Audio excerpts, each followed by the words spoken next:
Welcome back to Full Circle with Joyce. And right now, we want to jump into our next discussion for the day.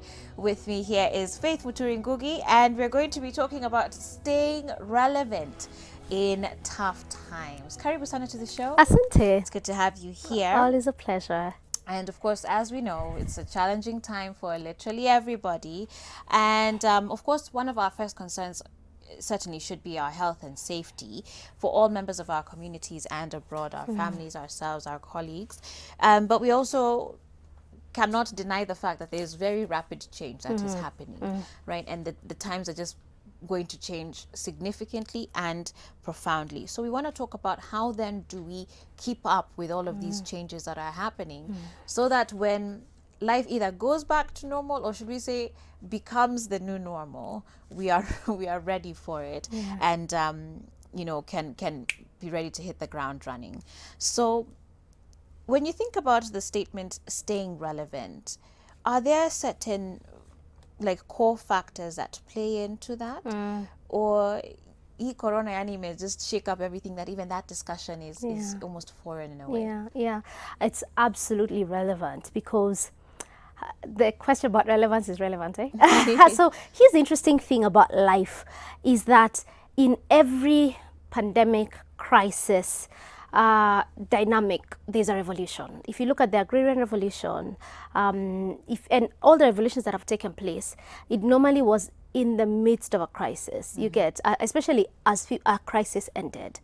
I'll give you an example of some people in history who are able to tap into being relevant in uncertain times. And this I learned from Reverend Wanjama. So he was talking about how to remain relevant. And one of the things he talked about was someone like Isaac Newton, the guy of the gravity.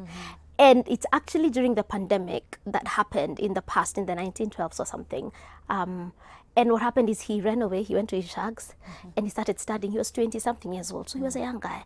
And a lot of the scientific breakthrough inventions he came up with and concepts that I even used to date was during that time, because it took time to study and all that. So what he did is he chose to be relevant even in that time. And by the time the new normal was checking in, people were talking about the law of gravity. Right. It also William Shakespeare is another guy. He was in quarantine, and that season he was also almost getting into depression, and he chose, you know what, I'm going to write some plays.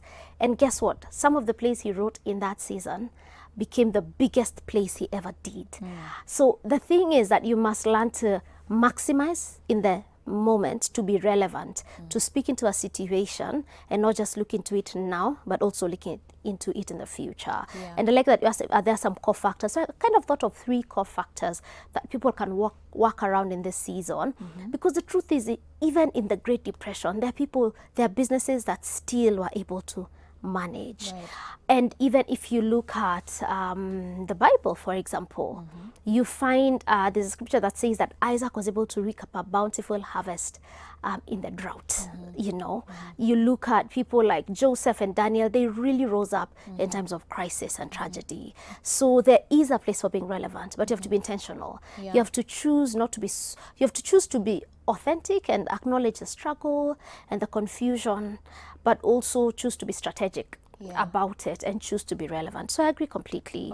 You need to be intentional about it. Okay. And to find that courage too, it makes me think of Esther too, when you're talking about Isaac and Joseph and Daniel. That there's also a courage that is required to rise above the situation. And if your mind is so bogged down on the now, you won't be thinking of the tomorrow. So really great examples there. Well, when we turned now specifically to business, a lot of them are really suffering at this time. And we're seeing many are really struggling to just adapt, even in this season, right? So they're either, like the ones who've not been able to figure out any sort of move, they've just shut down completely. Others have tried to change their systems, introduce new products or new mechanisms that would be able to help them, I guess, continue at least some measure of their business today. what's your counsel then for such, those who are in business Yeah, specifically? absolutely. You know, that's my sweet spot. Okay, so for businesses, what you need to do is, one, you must create a strategy. You must create a strategy in terms of uncertainty. So it said that, how do you create a strategy when things are unpredictable? You build scenarios. You say scenario A, scenario B, scenario C, scenario D. What will we do? Create a digital strategy. How will you go about digital? As you create your strategy, you need to tap into your people. The collective innovation and reflection is the most powerful strategy. You'd be surprised how much your teams can give you suggestions. If it's a small business, have roundtables, and roundtables could be virtual. If it's a huge business, come up with an email and form a committee and say, guys, share with us the ideas you have. You'll be amazed at the ideas your people will be able to come up with.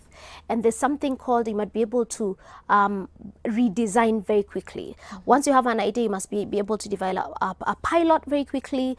You must be able to develop a design and kind of a pilot and see, is it working or not. As long as you prepare your people who have a few strategies, as you tell your clients, we have a few products you want to try out, you want to see how does it come across for you.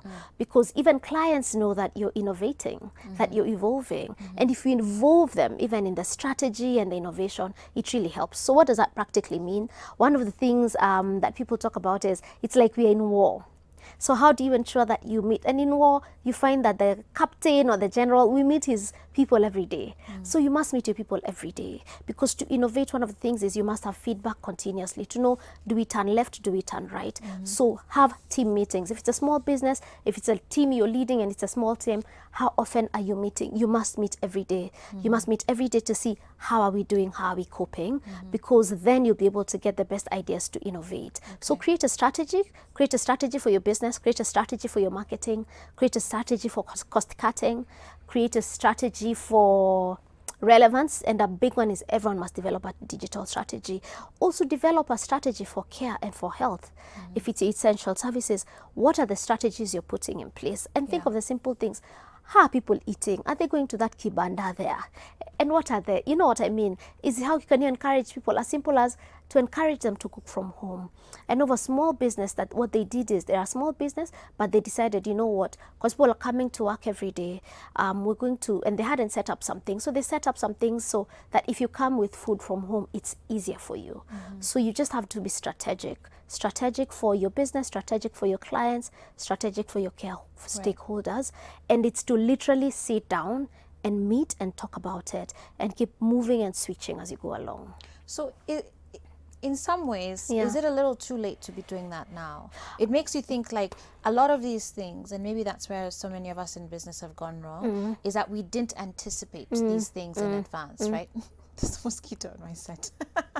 Anyway, we didn't anticipate these things in advance. So, and as you were talking, I was just thinking in my head, crisis management. And in order for you to be able to manage it effectively, you need to have sort of thought about it well beforehand. So maybe that's a huge lesson, you know, for many people in business.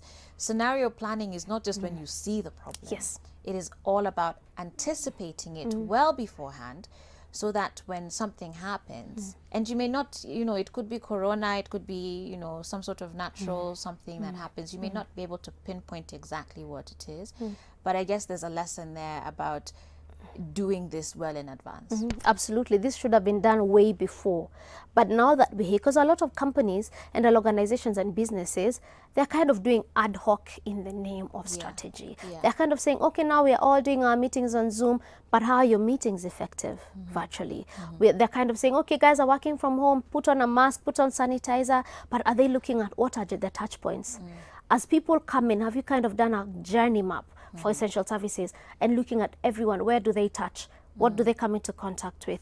How are they going about? You know, all those dynamics. Even if it's transport, as simple as being able to say, you know what, I know of an organization that told their cleaning company, and they said, we want all our cleaners to come from one area, for example, Kangemi, and give us cleaners that are only from Kangemi, and we'll have a van to pick them up and to take them back. Does that make sense? Why? As simple as, because they felt that's an aspect that they want to look into, because they are a touch point for everyone. Whatever cleaner touches, you get into contact with. And it's also an element of care because people are worried as they're coming. So I think the strategy should have happened earlier, but now that we are here, are you strategizing and are you re-strategizing?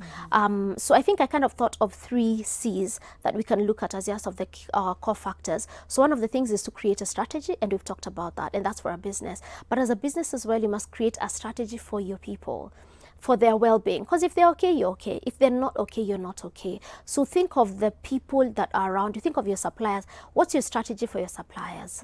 What have you agreed with them in terms of your payment plan? Can you cascade your payment plan? Can you say, you know what, and also can you negotiate? You're not able to pay as much as you can, but what can you negotiate the percentages, you know, in terms of with your suppliers? Can you negotiate what they normally offer?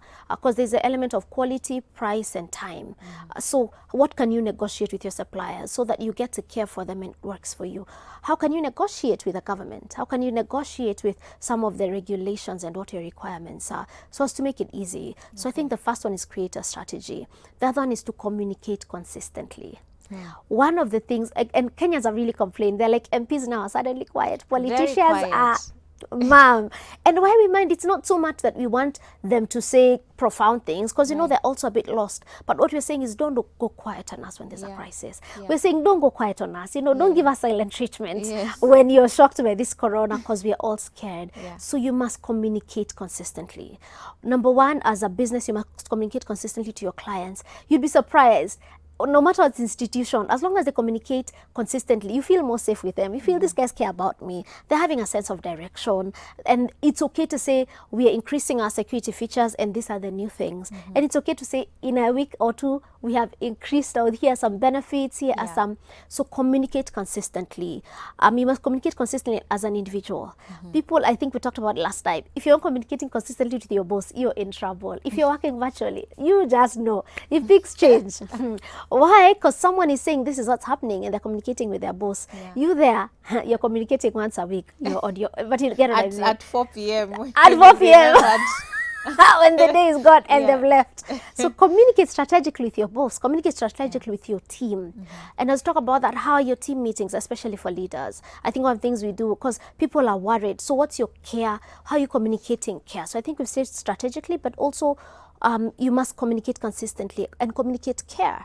You must ask guys, how are you doing? I think one of let's talk about that, because I feel like a lot of companies or people, staff right now might feel like their employers may not necessarily be on the caring spectrum of things. Just, you know, business maybe may not be doing well. They're here experiencing pay cuts or retrenchment, whatever it could be, you know, having benefits cut. How does a company, with the reality of Maze business is hard, how do they still communicate care to their employees? I think one of the first ways of care is to communicate and say, we literally care about you. Whether they believe it or not, it's for you to say, what, we care about you. And one of the things, it's two ways. So communication is two ways. Tell us, what are some ways we can care for you in this season? And some ways could be very simple. I know one company, one of the things they did is that they decided they're going to give guys oranges. And oranges are simple, they can be clean. It's vitamin C. You get what I mean? But it just, so it's a simple gesture, things but it's something that show care.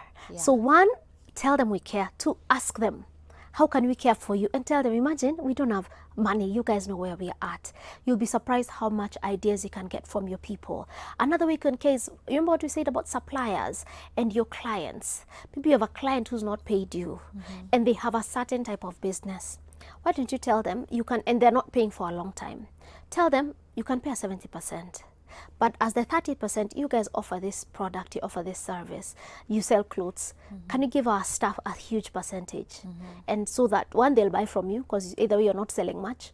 And then you tell your staff, you know what, we've talked to our suppliers for all this range, and for your personal care, you're getting discounts for this. You get what I mean? Because you're still buying 1, 2, 3, 4. It's the small things. I'll give an example for us. It's the effort. People want to see an effort. Exactly. And also help them brainstorm. We're doing virtual training, and one of the things is, for whatever virtual training we're doing, one of the first things we do is helping people work effectively virtually. There's a study that was done. It was Kenya. It's a Kenyan study. It was on Business Daily, and they said 81% of people working from home are not effective. That's huge. What does it mean? even if you're paying people on pay cut, you're paying them and they're ineffective. Yeah. You have to invest in them and equip them how to be effective. So care about their well-being and create a strategy for them holistically so that they're able to perform. One of the things we do in our team meetings, we always start with, what are you grateful for today? Because at times there's so much negativity and you just want some positivity. And also one of the things we will start is theme of the week. So this week we talk about finances, and there's a time we're talking about, okay guys, have you negotiated your rent? Have you? Why have you not?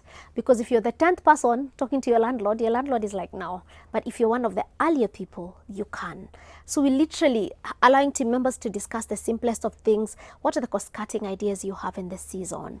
And it makes a world of difference. So it's to think of what can we do to show care, how can we ask people, how can we care for them, and how can you act on it, and just keep them updated on, here are some things you can look at. But communicate, the biggest thing about care is communication. Yeah. As you communicate, people feel the care. As you open up and tell them, we started this and this idea was from Joyce. They get to realize, you know what, they're actually listening to us. They've not done everything we want, but the 1-2 things make a world of difference. Okay. Wow, Faith, thank you so much. And clearly, it is possible then for us to still be relevant in this season, but we need to be strategic and we need to be communicating well, communicating everything from as far as care and concern, and just even that commitment, I think, to the work and to the business and to our employees. Absolutely. Great. Thank you so much for coming through as always. And if people want to reach out to you or just follow your work, how do they do so? Great. Reach out to us. My name is Faith Mutri, so all social media, you can reach me there. Delve Training. So go to delvetraining.com, go to Delve Training on whatever social media platform, and let's talk. Let's talk about how to add value to you to remain relevant. Because in every transition, in every certainty, some individuals, teams rise. But also take time, take care of your family. Take care of your family creatively, and you'll be surprised how much value it'll add for you. Sure. Thank you so much, Faith. Asante. We appreciate your time. Always a pleasure. And with that said, guys, we're going to take a short break now as we get ready for the second hour of Full Circle with Joyce. Still coming up on the show, we're going to be talking about concerns over COVID-19 and the stigma that seems to be associated with it, or that has seemed to be seemingly rising with it, and particularly what not to say. And then we're going to wrap it up with some fun things for you to do with your children during self-isolation. Stay tuned. This is Full Circle with Joyce. I'll see you at the top of the hour.